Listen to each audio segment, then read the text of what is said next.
Boa tarde, senhor presidente, membros da mesa, colegas vereadores, vereadora e ao público desta casa. Muito boa tarde. Como é bom ver essa Casa de Leis assim, com representatividade, com o povo escrevendo a história do povo.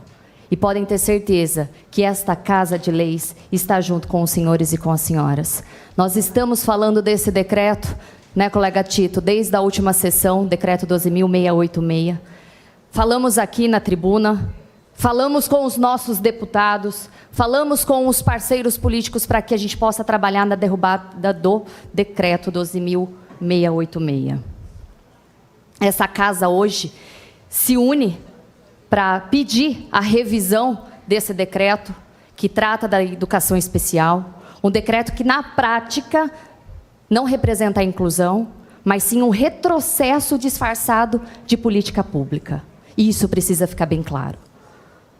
Em Jaú, instituições sérias, a PAI, a Escola dos Autistas, que desenvolvem um trabalho fantástico com as nossas crianças e com os nossos adolescentes e jovens adultos. E aqui eu trago um ponto delicado e importante, colegas vereadores, porque esse novo decreto estabelece que todos os alunos sejam encaminhados para a rede regular. A PAI de Jaú, por exemplo, tem cerca de 80 alunos com mais de 17 anos. A rede regular só atende até aos 17. E aí? O que vai ser desses jovens adultos? Como eles serão acolhidos? Como eles serão atendidos? Isso o decreto não prevê. Eles ficarão em casa? Precisando de atendimento, de acolhimento? De atendimento especializado? Como é que vai ser isso? São profissionais como vocês que estão nesta casa hoje, que conhecem cada aluno, cada necessidade, cada família, cada atendimento feito nas unidades. Mas hoje, a sensação é de insegurança, insegurança total, sem saber como vai ser o amanhã, sem a clareza da continuidade do atendimento. Nós acompanhamos que houve uma reunião com o Executivo, mas ao entendimento que eu trago aqui, somente a reunião e dizer que serão acolhidos, isso não é o suficiente. Porque é uma lei, é um decreto que vem de cima e o efeito é aqui no município.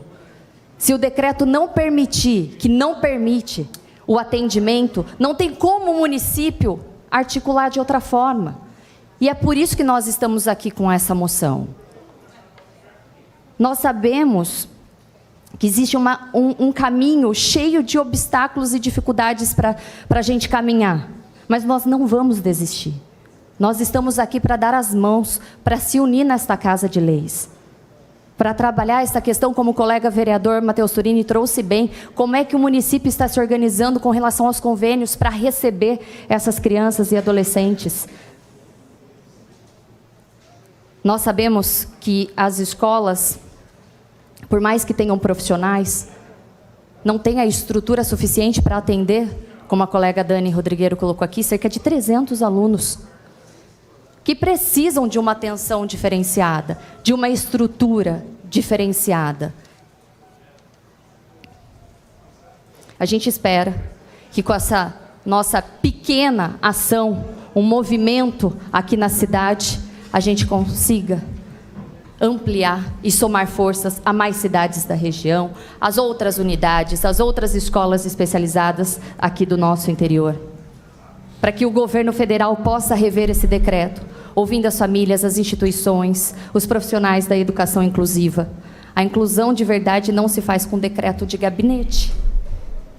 Ela se faz com diálogo, com investimento, com preparo real da rede. E a gente vê no olhar de cada um de vocês o quanto vocês se dedicam e amam trabalhar nesta causa. A gente percebe no olhar de cada um a preocupação do que vai ser dessas crianças, desses adolescentes, desses jovens adultos. Vocês não precisam dizer, vocês deixam transparecer. É notável essa preocupação de não saber o que vai acontecer com esses estudantes. Enquanto esta Câmara trabalha, com esta moção, cada vereador com o seu deputado para pressionar a derrubada do decreto. Nós também temos que estar preparados para entender que, se o decreto permanecer, como é que vai ser.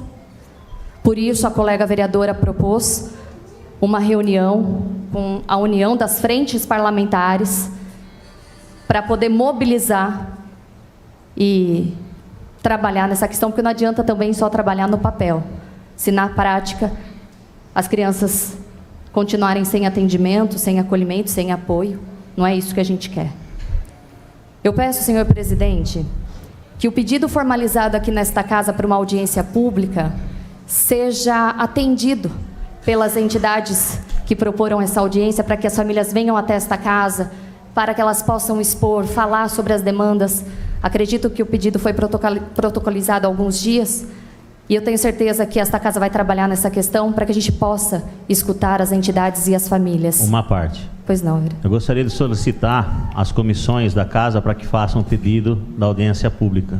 Através da audiência a gente consegue liberar a data, aí vocês conversam com as entidades para ver o melhor dia e horário. Está liberado, tá? Muito obrigada, senhor presidente. Muito obrigada. Isso é extremamente importante. Eu não tinha dúvidas do posicionamento do presidente com relação à audiência pública, era só uma questão mesmo de tempo e de organização desta casa, mas é isso, cada um vai fazendo um pouquinho e no final a gente soma tudo e é um montão, né? E essa força que a gente tem aqui para poder mobilizar e trabalhar com a derrubada, mas também, se não derrubar o decreto, como é que vai ficar a situação, principalmente da Associação dos Autistas, né, da escola, que é 100% na base da educação. A APAE, com cerca de 200 alunos, apesar de ter a estrutura da saúde e da assistência, mas tem um grande pilar da educação. É isso, contem com esta casa. Dá uma parte, vereadora? Claro. Gente, essa luta de todos nós e a moção de apelo, se a gente ia apresentar uma moção de repúdio, a gente tem o respeito que entrou essa moção de apelo na frente, porque essa lei a gente tem que repudiar, tá? Então vamos apelar para o Lula, ver se ele tem um senso, apelar para esse governo, esse desgoverno, que coloca todos vocês, todos nós, todas essas famílias, num final de ano, desesperado, preocupado, né? Então é assim que encontra, infelizmente, o nosso país, é assim que trata a educação do país. Nós vamos estar lutando juntamente, que nem a Rafa falou, todo mundo, estive na reunião, assinei também lá, contem com a gente, vamos lutar e repudiar. A moção hoje aqui é de apelo, mas eu já repudio antecipadamente a esse ato. É não ao decreto 12.686, mas também entendendo o que vem de estrutura através do município. Muito obrigada, senhor presidente. Senhor presidente, membros da mesa, colegas vereadores, o público que nos acompanha aqui na casa e também através da TV Câmara. Bom, na sessão de hoje apresentei 2 requerimentos, 2 indicações e um projeto de lei. Eu começo falando sobre o projeto de lei que institui o Programa de Conscientização e Prevenção às Complicações do Diabetes e da Hipertensão, que agora passa a tramitar pelas comissões. Neste mês de novembro, nós celebramos o Dia Nacional, o Dia Mundial do Diabetes, dia 14 agora, próxima sexta-feira. E eu reforço essa necessidade do poder público sempre em agir com responsabilidade e planejamento sobre essa pauta. Pauta que eu acompanho desde o início do meu mandato, os pacientes diabéticos aqui do município, sei bem das dificuldades, de todos os problemas que enfrentamos ao longo deste mês, desde a questão da distribuição das fitinhas, questão da insulina, enfim, o projeto, ele propõe a educação em saúde, acompanhamento regular e o fortalecimento da rede de hemodiálise. A gente tem que entender que prevenção não é improviso, e diabetes é um assunto seríssimo e que nós temos que monitorar, acompanhar e dar o atendimento necessário. Bom, das minhas indicações, peço por gentileza a pasta 263. É a sinalização ali na Avenida João Franceschi, entrada do bairro Paraty. Eu recebi alguns moradores no meu gabinete solicitando ali uma melhoria na sinalização. A sinalização é precária, passei na manhã de hoje, fiz essa foto. Segundo os moradores, isso tem causado um pouco de confusão e risco de acidentes ali no local. Então, como a região expandiu, obviamente o fluxo de veículos também aumentou. Então, um pedido de melhorias na sinalização de trânsito nesse ponto aí da Avenida João Franceschi, entrada do bairro Paraty. A outra indicação, a pasta 264, por gentileza. Indicação por melhorias aí na rua Antônio Carlos Balbino, no Jardim Santa Rosa. Passei também pela manhã de hoje, fiz essa imagem. Não sei se os colegas vereadores conseguem perceber que aquele poste, exatamente esse aqui, mais próximo da imagem, ele não tem o braço de luz, não tem iluminação nesse ponto. E é bem próximo ali a rotatória que dá acesso ao CID. Então o espaço fica bem escuro. Eu já apresentei essa demanda aqui na sessão da Câmara, solicitando do Poder Executivo melhorias em instalação do braço de luz, já tem algum tempo, mas nada foi feito ali no local. E o pedido, então, dos moradores ali do Santa Rosa, reforçando aqui esse pedido que eles me apresentaram.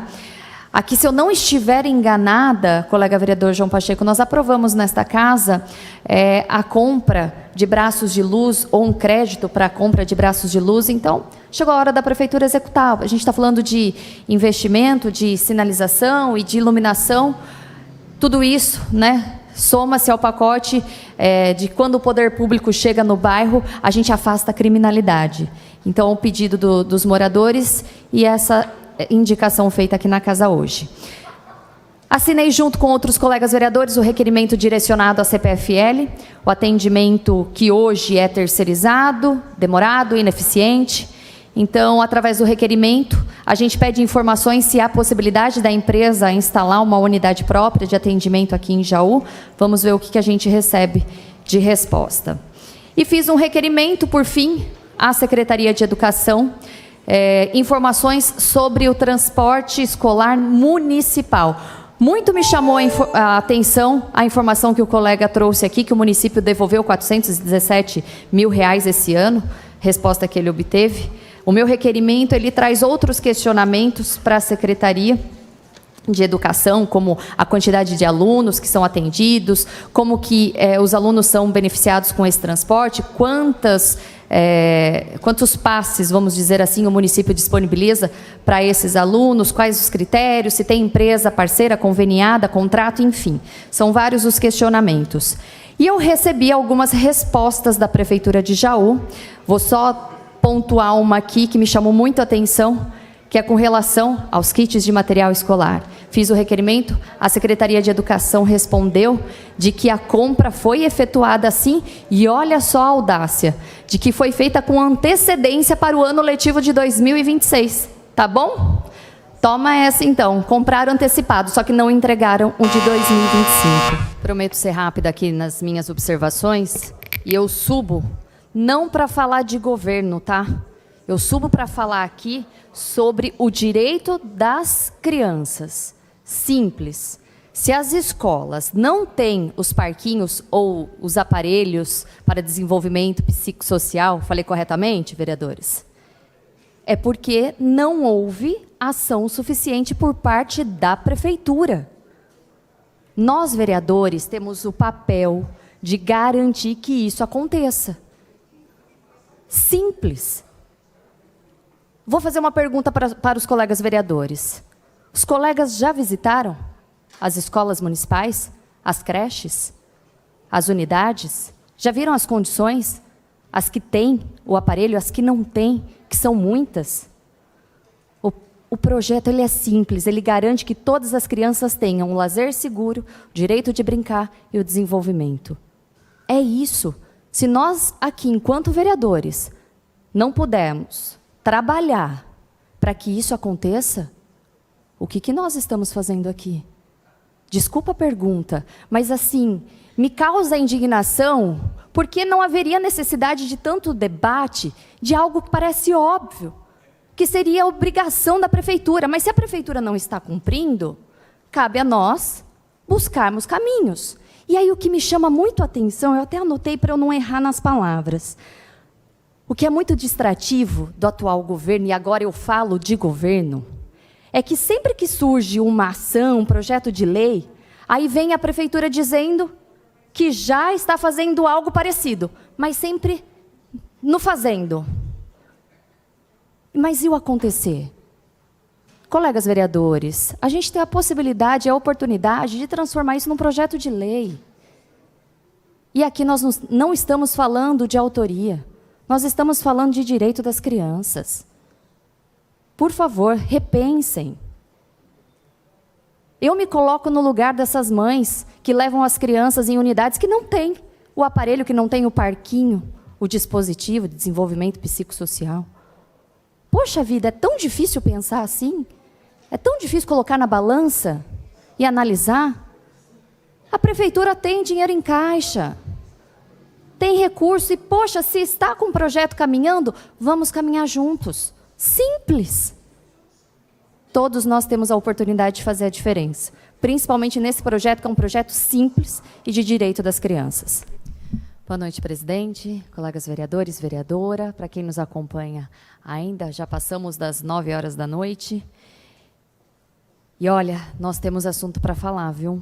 Eu, pelo menos aqui, fiz minhas anotações, apesar de não estar com o meu apontador e com o meu lápis, o assunto é o kit de material escolar e é por ele que eu vou começar. Fiz o questionamento à Secretaria de Educação sobre o kit que foi adquirido esse ano. Então, questionando ao município quando esse kit será entregue, né? Eu já trouxe um trechinho da resposta da Secretaria, mas quero aqui compartilhar com os colegas porque chega a ser absurdo da forma em que o município se posiciona nas respostas para esse legislativo, para essa Casa de Leis. Bom, segundo a Secretaria de Educação, a compra do kit de material escolar foi efetuada com antecedência, colegas vereadores, para 2026. Poxa vida, e olha só a vereadora aqui fiscalizando, cobrando. Poxa vida, vocês só esqueceram de mencionar que todo o processo ocorreu no ano de 2025 e que os alunos da rede municipal, da rede, não receberam este ano o kit escolar. Por que será? Por que será? Aqui na resposta, a Secretaria menciona que também não houve falta de material. Não houve mesmo. E sabe por quê? Porque eu já falei nessa tribuna. As escolas chamaram os pais em diversas reuniões, pedindo para que os pais pudessem complementar ali com os materiais que estavam faltando. Gente, chega ao ponto de ser ridículo, ou de falta de vergonha na cara. É um absurdo. Vocês estão brincando com um assunto extremamente sério. Aliás, né? Mas não tem problema, não. A resposta que eu recebi será anexada à representação no Ministério Público. A outra resposta é com relação à coleta de lixo. A crise que nós tivemos aqui na cidade com relação à coleta de lixo. Hoje, normalizado, pelo menos eu não tenho recebido mais reclamação no meu gabinete. Às vezes a gente passa, vê ali um pouco de lixo acumulado, mas depois o caminhão passa e recolhe. Bom, menos mal, né? Ufa, superamos esse problema. Mas aí eu questionei a prefeitura sobre as notificações que o município fez com relação à atitude ou à postura da empresa, já que a própria prefeitura divulgou possíveis descumprimentos contratuais da empresa. Que a empresa não colocava caminhão, que a empresa não executava, que a empresa não recolhia, que a empresa não fazia. Isso foi que a prefeitura se justificou por diversas vezes. Então, eu perguntei, quantas vezes a empresa foi notificada? Quantos descumprimentos contratuais foram registrados? E sabe o que veio de resposta? Que a prefeitura identificou que a principal dificuldade na operação é a falta de quantidade de caminhões novos, pois os nossos registros apontam ocorrências envolvendo quebra, manutenção da frota. Pois bem, será que isso é uma justificativa para a compra dos novos caminhões? Não quero eu pensar isso, mas aqui na resposta está. Existe o processo de licitação em fase final para aquisição de caminhões para coleta. Fato este que motivou esta secretaria a permanecer com um contrato já existente em busca de uma solução viável. Poxa vida, parabéns, Prefeitura de Jaú. Parabéns. Mas não veio nada de concreto. Não veio nada consistente. É resposta vazia. Identificar que a principal dificuldade é a falta de caminhões novos. Enfim. População, é esse tipo de resposta que a gente recebe, representando vocês aqui nesta Casa de Leis. E para finalizar essa questão de respostas, lembram da corrida que não aconteceu em Jaú e que aconteceu em Barra Bonita? Pois bem, antes desse caso vir à tona, eu já estava acompanhando e fiz um requerimento para a Secretaria de Esportes, mas sem mencionar, mencionar de fato a corrida, para não ser algo muito individual, pessoal. A gente trabalha aqui para o coletivo. Política pública de verdade, ela age no coletivo, tá? Bom, questionei sobre as ações, quais eram os processos para a realização de um esporte, se havia tido alguma mudança nos últimos dias. Bom, a resposta que veio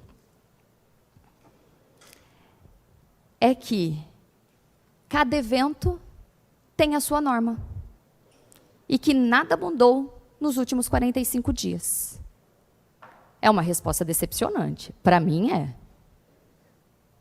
Porque eles jogam para a questão burocrática, dizendo, olha, não, cada evento tem a sua forma, tem a sua norma, tem o seu protocolo. Que protocolos são esses? Nós fizemos essa pergunta. Isso não é resposta. A cidade quer saber. Para realizar um evento, como é que faz? Qual é o protocolo? Ou a cidade vai ficar perdendo os eventos aqui para os municípios vizinhos? Quando a prefeitura trata o cidadão com esse vazio administrativo, a mensagem para mim é clara. Não sabemos, não temos e não queremos explicar. É isso que eu entendo. Mas não tem problema, eu vou continuar fiscalizando, eu vou continuar visitando, eu vou continuar fazendo o meu papel de vereadora. Inclusive, eu comecei falando sobre a Secretaria de Educação, e olha, que fiscalizar não é atacar, tá? E quando as ações são positivas, eu faço questão de estar presente, eu faço questão de visitar. E por isso eu fui nas escolas municipais nesse sábado chuvoso, onde estavam os pais, os alunos, os professores e os diretores, porque estava acontecendo o quê? A 4ª edição da Feira de Empreendedorismo. E sabe esse colar que eu estou usando aqui? Bonito, né? Produzido pelos alunos do 4º ano D da Escola Enéia Sampaio Souza, o CAIC, escola da qual eu frequentei. E foi uma alegria retornar. Os alunos confeccionaram os produtos, venderam os produtos, aprenderam na prática a negociação, o empreendedorismo. É o programa Jovens Empreendedores Primeiros Passos. Ação realizada através da disciplina de Educação Empreendedora, parceria com o SEBRAE, incluída na grade quando a secretária era a Helenira. E faço questão de mencionar. Bom, passei pelo CAIC e pelo Carlota. Conversei com os alunos, conversei com os pais, conversei com as diretoras, enfim. Foi uma manhã de sábado muito agradável. E quando a ação é boa, a gente fala, né? A gente precisa valorizar. Ai, tenho tantos assuntos, mas eu vou já para um assunto que foi extremamente importante da última semana, que foram as reuniões em São Paulo. A gente buscando levar o nome da nossa cidade, fortalecendo as parcerias. Por isso eu peço, por gentileza, a pasta 268. Esse foi o encontro em Mogi. Aí na foto, o nosso parceiro, o deputado Ricardo Madalena, a Dana Vidal Costa, presidente do PL Mulher de Mogi, o Tadeu Candelária, presidente estadual do PL, Carlos Guerra, representante do Hospital Amaral Carvalho. Nessa reunião, que foi extremamente produtiva, falamos de ações de parceria sobre o trabalho do Hospital Amaral Carvalho. exatamente estreitando o relacionamento e o diálogo em diferentes setores, mostrando que Jaú ela tem um legado e um trabalho importantíssimo na questão da saúde com o Hospital Amaral Carvalho. Se puder repetir a pasta, por gentileza. Tem uma segunda foto, e nessa foto nós estamos na Secretaria de Parceria e Investimentos. Na foto, aí essa foto, o nosso deputado Ricardo Madalena, o Rafael Benini, secretário estadual, Gerson Guerra, empresário da cidade aqui, Paulo Nunes, assessor do deputado. E olha, nós falamos sobre a possibilidade da instalação de um aeródromo aqui no município. Obviamente, estudos precisam ser realizados, mas o secretário disponibilizou um expert no assunto da secretaria para fazer uma visita para o nosso município. É isso, é buscar parcerias, possibilidades e pensar no que a nossa cidade pode prosperar. Os demais assuntos eu prometo tratar na outra semana.